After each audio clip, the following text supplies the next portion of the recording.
Hello friends, ओम श्री गणेशाय नमः। जय श्री कृष्णा। आप सभी का स्वागत है आपके अपने यूट्यूब चैनल पर। फ्रेंड्स, आज हम आपको इस वीडियो में बताने जा रहे हैं वैशाख पूर्णिमा का शुभ मुहूर्त, पूजा विधि और वैशाख पूर्णिमा के दिन क्या कार्य किए जाने चाहिए और क्या कार्य नहीं किए जाने चाहिए, और वैशाख पूर्णिमा की व्रत कथा के बारे में, जिसको सुनने मात्र से यम की यातनाओं से मुक्ति मिलती है और साथ ही संतान सुख की प्राप्ति होती है। और साथ ही हम आपको बताएंगे वैशाख पूर्णिमा पर धन, वैभव, सुख, समृद्धि और सभी मनोकामनाओं की पूर्ति के उपाय के बारे में। फ्रेंड्स, वीडियो शुरू करने से पहले आपसे रिक्वेस्ट है, अगर आप हमारे चैनल पर नए हैं और आपने अभी तक चैनल को सब्सक्राइब नहीं किया है तो प्लीज सब्सक्राइब कीजिएगा चैनल को, साथ ही प्रेस कीजिएगा बेल आइकन को, जिससे नए वीडियो से रिलेटेड नोटिफिकेशन आपको तुरंत प्राप्त हो सके। और वीडियो पसंद आने पर वीडियो को लाइक और शेयर जरूर कीजिएगा ताकि सभी भक्तों को इस वीडियो का लाभ प्राप्त हो सके। और कमेंट बॉक्स में जय श्री कृष्णा जरूर लिखिएगा। हिंदू धर्म में वैसे तो हर मास की पूर्णिमा का महत्व होता है, परंतु पुराणों में वैशाख की पूर्णिमा को अत्यंत पवित्र एवं फलदायी तिथि माना गया है। वैशाख पूर्णिमा के दिन पिछले 1 महीने से चला आ रहा वैशाख स्नान और विशेष धार्मिक अनुष्ठानों की पूर्ण आहुति की जाती है। मंदिरों में हवन पूजन के बाद वैशाख महात्मा कथा का पारायण भी किया जाता है। हिंदू धर्म के अनुसार वैशाख मास धार्मिक दृष्टि से हर महीनों में उत्तम मास माना गया है। इस मास की पूर्णिमा तिथि को गंगा स्नान, दान, पुण्य और व्रत करने से विशेष लाभ प्राप्त होता है। इस पूर्णिमा को सिद्ध विनायक पूर्णिमा और सत्य विनायक पूर्णिमा भी कहते हैं। वैशाख पूर्णिमा की तिथि के दिन ही महात्मा बुद्ध का जन्म हुआ था, इसलिए इसे बुद्ध पूर्णिमा भी कहते हैं। इसी तिथि को महात्मा बुद्ध को बौद्धत्व की प्राप्ति हुई थी। इसी तिथि को ही उनका महानिर्वाण भी हुआ था। भगवान श्री कृष्ण ने वैशाख पूर्णिमा का महत्व अपने परम मित्र सुदामा को उस समय बताया था जब वे द्वारिका पहुंचे थे। श्री कृष्ण जी के बताने के अनुसार सुदामा जी ने व्रत किया, इससे उनकी दरिद्रता और दुख दूर हो गए थे। इससे वैशाख पूर्णिमा का महत्व और बढ़ जाता है। वैशाख पूर्णिमा के दिन भगवान विष्णु की पूजा अर्चना करने का विधान है। इस दिन भगवान विष्णु की पूजा करने से सभी मनोकामनाओं की पूर्ति होती है। इस दिन व्रत रखने से सुख समृद्धि में वृद्धि होती है। वैशाख पूर्णिमा को बुद्ध जयंती के रूप में भी मनाया जाता है। हिंदू पंचांग के अनुसार इस बार वैशाख मास की पूर्णिमा 15 और 16 मई 2022 को मनाई जाएगी और इसी दिन साल का पहला चंद्र ग्रहण भी लगने जा रहा है। यह ग्रहण भारत में नहीं दिखाई देगा, जिसके चलते इसका प्रभाव भी भारत में नहीं पड़ेगा। भविष्य पुराण और आदित्य पुराण के अनुसार इस दिन प्रातः नदियों एवं पवित्र सरोवरों में स्नान के बाद दान पुण्य का विशेष महत्व कहा गया है। धर्मराज के निमित्त जल से भरा हुआ कलश, पकवान एवं मिष्ठान आज के दिन वितरित करना गोदान के समान फल देने वाला बताया गया है। वैशाखी पूर्णिमा के दिन शक्कर और तिल दान करने से अनजाने में हुए पापों का क्षय हो जाता है। पूर्णिमा के दिन भगवान विष्णु की प्रतिमा के सामने घी से भरा हुआ पात्र, तिल और शक्कर स्थापित कर पूजन करना चाहिए। यदि हो सके तो पूजन के समय तिल के तेल का दीपक जलाना चाहिए। पितरों के निमित्त पवित्र नदियों में स्नान कर हाथ में तिल लेकर तर्पण करने से पितरों की भी तृप्ति होती है और उनका आशीर्वाद मिलता है। पुराणों के अनुसार वैशाख का यह पक्ष पूजा उपासना के लिए विशेष महत्वपूर्ण माना जाता है। वैशाखी पूर्णिमा के दिन पूजा के दौरान जितना हो सके ज्यादा से ज्यादा ओम नमो भगवते वासुदेवाय नमः मंत्र का जाप करना चाहिए। इसके साथ ही ओम नारायणाय नमः तथा श्री विष्णु सहस्त्रनाम स्तोत्र, श्री विष्णु जी की आरती करनी चाहिए। इस दिन भगवान विष्णु के सत्यनारायण स्वरूप की पूजा की जाती है। इसके अलावा इस दिन धर्मराज की पूजा का भी विधान है। माना जाता है कि इस व्रत से धर्मराज प्रसन्न होते हैं और अकाल मृत्यु का भय भी नहीं रहता है। फ्रेंड्स, अब आइए जानते हैं वैशाख पूर्णिमा के दिन क्या कार्य नहीं करने चाहिए। वैशाख पूर्णिमा के दिन मांस और मदिरा का सेवन न करे, घर में किसी तरह का कोई कलह न करे, किसी को अपशब्द कहने से बचे, आज के दिन झूठ बोलने से बचे। फ्रेंड्स, अब आइए जानते हैं वैशाख पूर्णिमा के दिन क्या कार्य करने चाहिए। सबसे पहले सूर्योदय से पहले उठकर घर की साफ सफाई कर ली। इसके बाद स्नान करके खुद पर गंगा जल का छिड़काव कर ली। घर के मंदिर में विष्णु जी की प्रतिमा के सामने दीपक जलाकर उनकी पूजा करें। घर के मुख्य द्वार पर हल्दी, रोली या कुमकुम से स्वास्तिक बनाकर वहां गंगा जल छिड़के। पूजा करने के बाद गरीबों को भोजन करवाकर उन्हें कपड़े दान दे। अगर आपके घर में कोई पक्षी हो तो उसे भी इस दिन आजाद कर दे। इसके बाद शाम को चंद्रमा को जल जरूर अर्पित करें। फ्रेंड्स, अब आइए जानते हैं वैशाख पूर्णिमा के शुभ मुहूर्त के बारे में। हिंदू पंचांग के अनुसार इस बार वैशाख पूर्णिमा का व्रत 15 और 16 मई 2022 दोनों दिन किया जाएगा।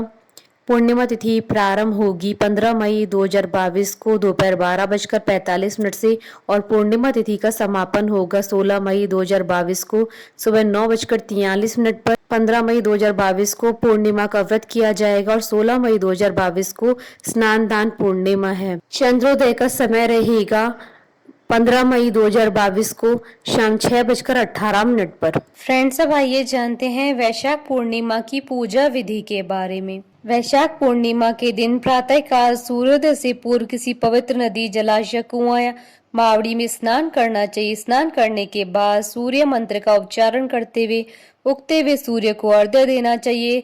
स्नान के पश्चात व्रत का संकल्प लेकर भगवान विष्णु जी की पूजा करनी चाहिए।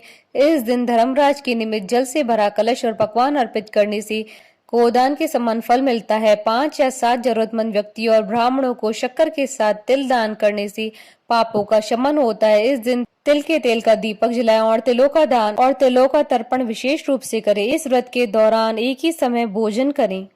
फ्रेंड्स, अब आइए जानते हैं वैशाख पूर्णिमा के दिन सुख, समृद्धि, शांति और राज्यों की प्राप्ति के उपाय के बारे में। वैशाख पूर्णिमा के दिन मां लक्ष्मी और भगवान विष्णु जी की पूजा का बहुत अधिक महत्व होता है। इस दिन धन और वैभव की प्राप्ति के लिए पीपल के पेड़ के नीचे घी का दीपक जलाएं और साथ ही घर में माता लक्ष्मी और भगवान विष्णु की पूजा करें। वैशाख पूर्णिमा के दिन मां लक्ष्मी को प्रसन्न करने के लिए आप 11 गोमती चक्र, हल्दी की गांठ या फिर कोड़ियां ले ले। पूजा के समय इन पर तिलक करें और फिर अगले दिन इन्हें अपनी तिजोरी या पैसों के स्थान में रख ले। ऐसा करने से आपके जीवन में धन और वैभव, समृद्धि हमेशा बनी रहेगी। वैशाख पूर्णिमा के दिन शुभ संयोग पर माता को खुश करने के लिए इत्र और सुगंधित फूल चढ़ाएं। इत्र माता की वस्त्रों पर अवश्य छिड़के और माता को घर में स्थायी रूप से निवास करने की प्रार्थना करें। वैशाख पूर्णिमा के दिन शिव जी की पूजा भी की जाती है। इस दिन शिवलिंग पर जल चढ़ाकर धूप से पूजा करें और ओम रुद्राय नमः मंत्र का जाप करें। ऐसा करने से आपको माता लक्ष्मी के साथ साथ भगवान शिव का आशीर्वाद भी प्राप्त होगा। शास्त्रों में इस दिन दान पुण्य का विशेष महत्व बताया गया है। पूर्णिमा के दिन जरूरतमंदों को भोजन और दान आदि करें। इससे धन, धान्य और वैभव की प्राप्ति होगी। वैशाख पूर्णिमा के दिन सफेद चंदन में केसर मिलाकर भगवान शंकर को अर्पित करने से घर से कलह और अशांति दूर हो जाती है। वैशाख पूर्णिमा के दिन घर के मुख्य द्वार पर आम के ताजा पत्तों से बनाए गए तोरण अवश्य बांध दे। इससे घर में शुद्धता का वातावरण बना रहता है।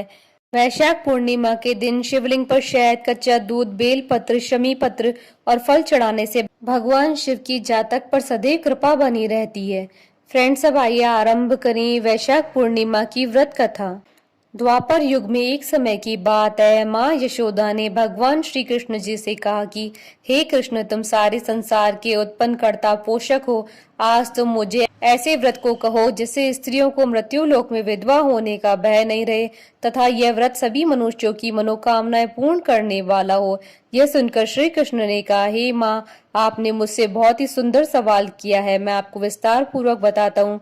सौभाग्य की प्राप्ति के लिए स्त्रियों को 32 पूर्णमासियों का व्रत करना चाहिए। इस व्रत को करने से स्त्रियों को सौभाग्य, संपत्ति आदि की प्राप्ति होती है और संतान की रक्षा होती है। यह व्रत अचल सौभाग्य को देने वाला एवं भगवान शिव के प्रति मनुष्य मात्र की भक्ति को बढ़ाने वाला है। तब यशोदा जी कहती हैं कि हे कृष्ण, सर्वप्रथम इस व्रत को मृत्युलोक में किसने किया, इसके विषय में विस्तार पूर्वक मुझे बताओ।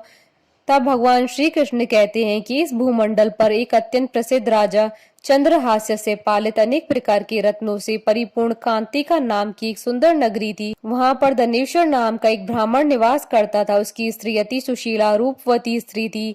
दोनों ही उस नगरी में बड़े प्रेम के साथ निवास करते थे। घर में धन धान्य आदि की कोई कमी नहीं थी। उनको एक बड़ा दुख था, उनके यहाँ कोई संतान नहीं थी। इस दुख से वे अत्यंत दुखी रहा करते थे। एक समय एक योगी नगरी में आया। वह योगी उस ब्राह्मण के घर को छोड़कर सभी के घर से भिक्षा लाकर भोजन किया करता था। रूपवती से वह भिक्षा नहीं लेता था। उस योगी ने रूपवती से भिक्षा न लेकर के और अन्य दूसरे घरों से भिक्षा लेकर भिक्षा के अन्न को गंगा किनारे पर जाकर बड़े प्रेम के साथ खाया। तभी धनेश्वर ने योगी को ऐसा करते हुए देख लिया। अपनी भिक्षा के अनादर से दुखी होकर के धनेश्वर योगी से कहता है कि हे महात्मन, आप सभी घरों से भिक्षा लेते हैं, लेकिन मेरे घर की भिक्षा कभी नहीं लेते, इसका क्या कारण है? तब योगी ने कहा कि निसंतान के घर की भीख पतितों के अन्न के समान होती है, और जो पतितों का अन्न खाता है वह भी पतित यानी पापी हो जाता है। क्योंकि तुम निसंतान हो, तुम्हारे यहाँ कोई संतान नहीं आता, पतित हो जाने के भय से तुम्हारे घर की भिक्षा नहीं लेता हूँ। धनेश्वर यह बात सुनकर अपने मन में बड़ा दुखी हुआ और हाथ जोड़कर योगी के पैरों पर गिर पड़ा तथा आतुर भाव से कहने लगा कि हे महाराज, ऐसा है तो आप मुझे कोई पुत्र प्राप्ति का उपाय बताइए। आप सब जानने वाले हैं, आप मुझ पर अवश्य कृपा करें। धन की मेरे यहाँ कोई कमी नहीं है, लेकिन पुत्र यानी संतान न होने के कारण बहुत दुखी हो गया हूँ। मेरे इस दुख का हरण कीजिए, आप सामर्थ्यवान हैं। तब योगी जी यह सुनकर कहने लगे कि हे ब्राह्मण, तुम चामुंडा देवी की आराधना करो। तब ब्राह्मण घर आकर अपनी पत्नी को पूरी वृतांत कहकर स्वयं वन में चला गया। वहां पर उसने माँ चामुंडा की उपासना की और उपवास किया। माँ चामुंडा ने 16वें दिन उसको स्वप्न में दर्शन दिया कि हे धनेश्वर, जा तेरे यहाँ पुत्र होगा, लेकिन उसकी 16 वर्ष की आयु में मृत्यु हो जाएगी। यदि तुम दोनों स्त्री पुरुष 32 पूर्णमासियों का व्रत श्रद्धा पूर्वक और विधि पूर्वक करोगे तो वह दीर्घायु का हो जाएगा। जितनी तुम्हारी सामर्थ्य हो उतने आटे के दिए बनाकर शिव जी का पूजन करना, लेकिन पूर्णमासी को 32 हो जाने चाहिए। और प्रातः काल इस स्थान के समीप एक आम का वृक्ष दिखाई देगा, उस पर तुम चढ़कर फल तोड़कर शीघ्र अपने घर चले जाना और अपनी स्त्री को सारा वृतांत बताना। और ऋतु स्नान के बाद वह स्वच्छ होकर के और शंकर जी का ध्यान करके फल को खा लेगी। तब भगवान शंकर की कृपा से गर्भ ठहर जाएगा। जब ब्राह्मण प्रातः काल उठा तो उसने उस स्थान के पास एक आम का वृक्ष देखा जिस पर बहुत सुंदर आम का फल लगा हुआ था। उस ब्राह्मण ने आम के पेड़ पर चढ़कर फल को तोड़ने का प्रयत्न किया और असफल रहा। तब उसने भगवान गणेश जी की वंदना की। भगवान गणेश जी की प्रार्थना करने पर उनकी कृपा से धनेश्वर ने आम का फल तोड़ लिया और अपनी स्त्री को लाकर दे दिया। धनेश्वर की स्त्री ने कहे अनुसार फल को खा लिया और वह गर्भवती हो गई। देवी जी की असीम कृपा से एक पुत्र प्राप्ति हुई। उन्होंने उसका नाम देवीदास रखा। बालक अपने पिता के घर बढ़ने लगा। भवानी की कृपा से वह बालक पढ़ने में भी बहुत होशियार था।